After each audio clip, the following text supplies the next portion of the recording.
Well, folks, we did it again. America decided one round of Donald Trump as president wasn't enough. We hit play on that reality show for another 4 years. Remember when we thought 2020 was wild? Hold my Diet Coke, 2024 is going to be a doozy. Whether you love him or you're stocking up on antacids, Trump's second term is happening. So what can we expect? Will it be more of the same or hold on to your hats, America? Honestly, with Trump, it could go either way, maybe even both at the same time. That's the fun part, right? Please say yes, my therapist is getting expensive. To understand where we might be headed, let's rewind a bit first.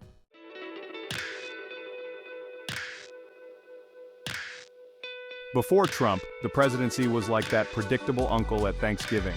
You knew what you were gonna get. Some boring stories about his golf game, a predictable stance on politics. Then Trump came in like a bull in a china shop, tweeting insults at 3 a.m. and making deals like he was on late-night cable. He slashed taxes, mostly for the wealthy, promising it'd trickle down to the rest of us. Spoiler alert, it didn't quite work like that. He picked fights with our allies and cozied up to dictators, like a guy who brings a Tinder date to his ex's wedding. International diplomacy became about as subtle as a Twitter war. And who could forget the wall? It was his pet project. Like a very expensive border collie, he kept trying to convince everyone was a good boy.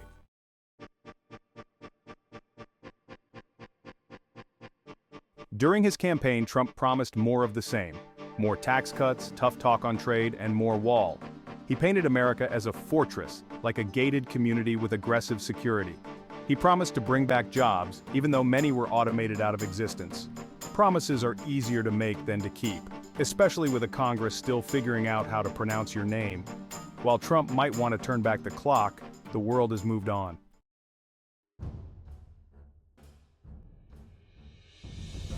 Remember when Trump slapped tariffs on goods from China like he was playing a high-stakes game of slapjack with the global economy? Well, buckle up, because that was just the warm-up act. Trump's made it clear, he loves tariffs. He thinks they're the best, the biggest, the most beautiful tariffs the world has ever seen. He sees them as his weapon of choice in his quest to bring back manufacturing jobs to America. The problem is, tariffs are a lot like using a hammer to perform brain surgery. You might get some results, but the side effects can be messy.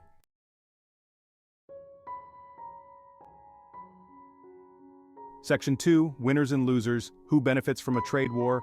Spoiler, probably not you. Sure, some American steelworkers might see their jobs come back when we slap tariffs on imported steel, but guess what? That steel gets more expensive, which means everything made with steel gets more expensive too. Cars, washing machines, even beer.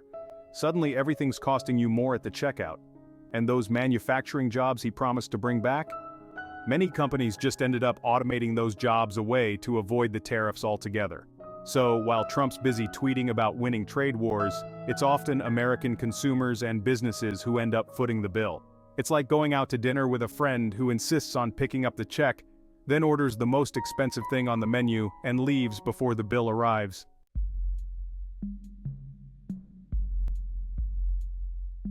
Section 3, The Art of the Deal, or How to Make Allies Pay More for Everything. And it's not just China in Trump's trade war crosshairs. He's also gone after our allies, slapping tariffs on Canadian lumber and European steel and aluminum. His logic? He claims they're taking advantage of us, not playing fair. It's like accusing your neighbor of stealing your Wi-Fi when you're the one who never changes the default password. This my way or the highway approach might make for good reality TV, but it's not exactly conducive to fostering strong international relationships. In fact, it's more likely to push our allies away and make it harder to cooperate on the things that really matter, like climate change and global security.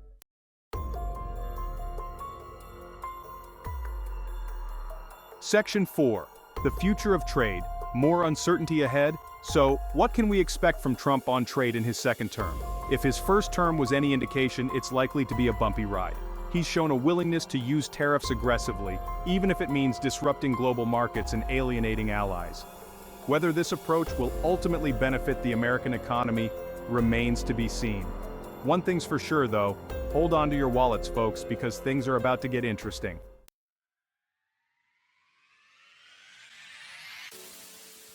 Now let's talk about the economy. Trump loves to brag about the stock market hitting record highs during his first term. He'll probably slap his name on it any day now and call it Trump Tower Wall Street Edition. But here's the thing about stock markets. They're not the economy. They're more like that friend who posts glamorous vacation photos on Instagram while their bank account is drowning in overdraft fees. Sure, a booming stock market can be a sign of a healthy economy, but it doesn't tell the whole story. It doesn't tell you about the millions of Americans struggling to make ends meet, who can't afford healthcare, or who are worried about putting food on the table. It's like judging a book by its cover, except the cover is bedazzled with dollar signs and the book is about income inequality.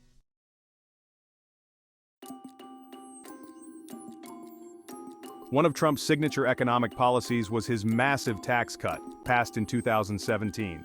He promised it would boost the economy and benefit everyone. Remember that trickle-down theory?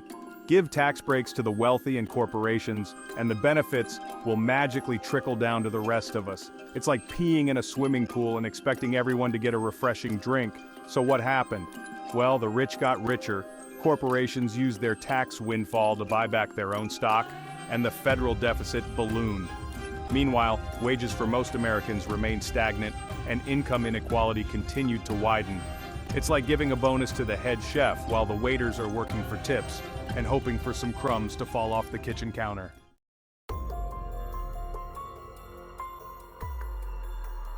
Speaking of the federal deficit, let's talk about the national debt. It's that giant credit card bill that keeps getting passed down from one president to the next. Except, in this case, we're all responsible for paying it off, even if we didn't get to go on the shopping spree. Under Trump, the national debt soared to record levels, exceeding $23 trillion. That's trillion with a T. Now, some argue that the national debt isn't a big deal, that we can just keep borrowing money because, hey, we're America. But here's the thing, eventually, those bills come due.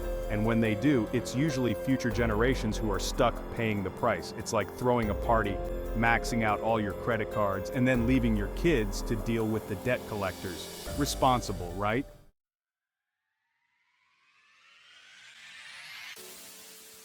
Section 4, Jobs, Jobs, Jobs, or just more automation. One of Trump's biggest campaign promises was to bring back manufacturing jobs to America. He claimed he could do it by renegotiating trade deals and getting tough on China. But the reality is, many of those manufacturing jobs aren't coming back, no matter how many tariffs Trump imposes. Why? Because they've been replaced by automation. Companies are increasingly turning to robots and artificial intelligence to do the jobs that humans used to do. It's cheaper, more efficient, and robots don't need health insurance or take coffee breaks. So, while Trump's busy fighting a trade war with China, the real battle for American jobs is happening on the factory floor, and the robots are winning.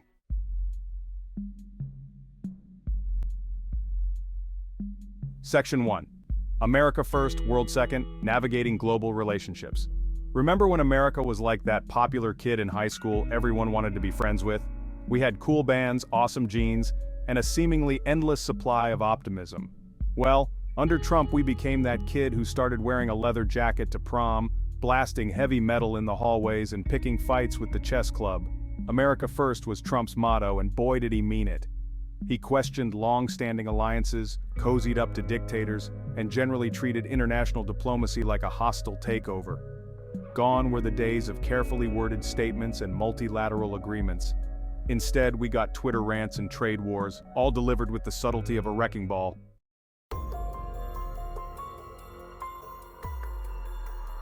Section 2. Alliances. Friends like these. Trump's approach to alliances was more like frenemies with benefits.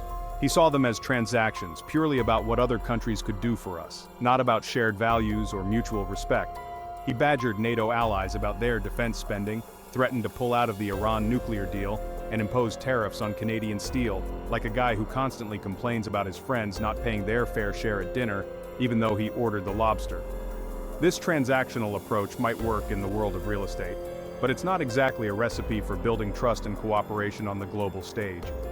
It left many of our allies wondering if they could still rely on the United States, which, by the way, is not a great look for the leader of the free world.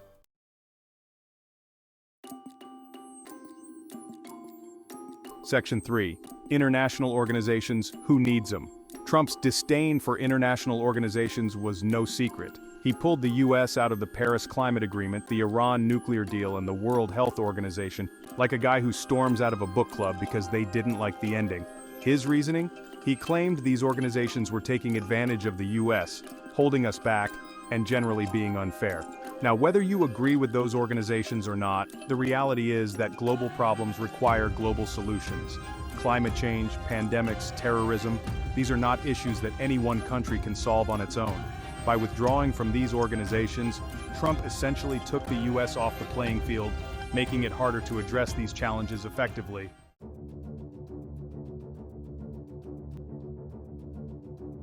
Section 4.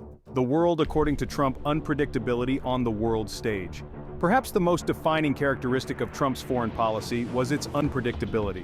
He was quick to make threats, often via Twitter, and just as quick to reverse course. He'd insult a world leader one day, then praise them the next, like a kid who hasn't quite mastered the art of impulse control. This unpredictability kept everyone on edge, allies and adversaries alike.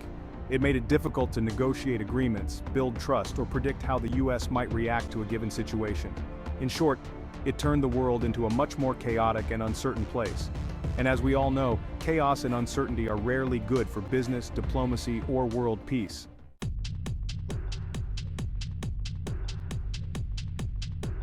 Section 1. Fasten your seatbelts. Navigating the business turbulence. Running a business under a president who thrives on unpredictability is like trying to build a house on a roller coaster. You never know when the next loop-de-loop is coming, but you can bet it's going to be a wild ride. Trump's second term promises more of the same, which means businesses need to be ready to adapt or get left behind. Remember those How to Survive a Bear Attack guides? Well, consider this your How to Survive Trump's Economic Policies crash course. It's all about expecting the unexpected, being flexible, and maybe investing in a really good stress ball.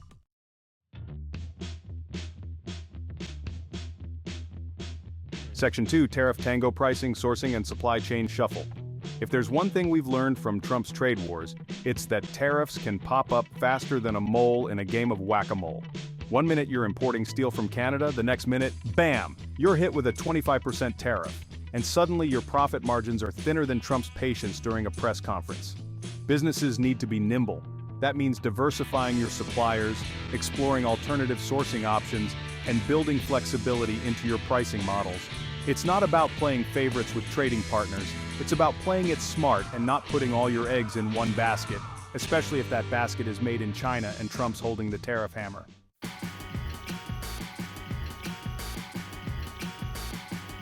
Section 3. Government policy. Don't bet the farm on consistency. Remember that time Trump promised tax cuts for small businesses? And then the final bill ended up benefiting giant corporations and real estate moguls. Imagine that. Yeah, well, that's what can happen when government policy is crafted with all the consistency of a toddler's attention span. The lesson here? Don't base your long-term business strategy on promises from Washington. Things change quickly, and what's good for Trump Tower Inc. might not be good for your local bakery. Stay informed, be prepared to adjust, and maybe keep a good lobbyist on speed dial, just in case.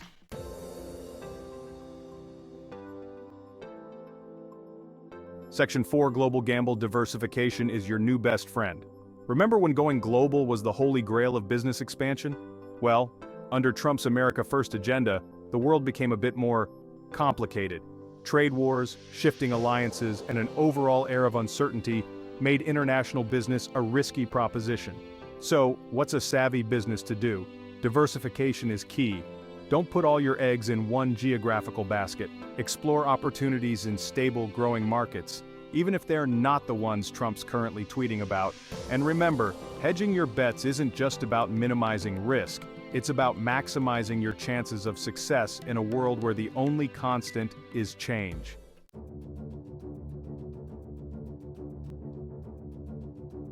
Predicting the unpredictable. So there you have it, folks. Trump 2.0- the sequel nobody asked for. Is it going to be a wild ride? Oh, you betcha. Can we predict exactly what's going to happen? If I had that kind of clairvoyance, I'd be in Vegas. One thing's for sure, Trump's second term will be defining. Will he double down on divisive policies or surprise us with moderation? It's anyone's guess. With Trump, expect the unexpected.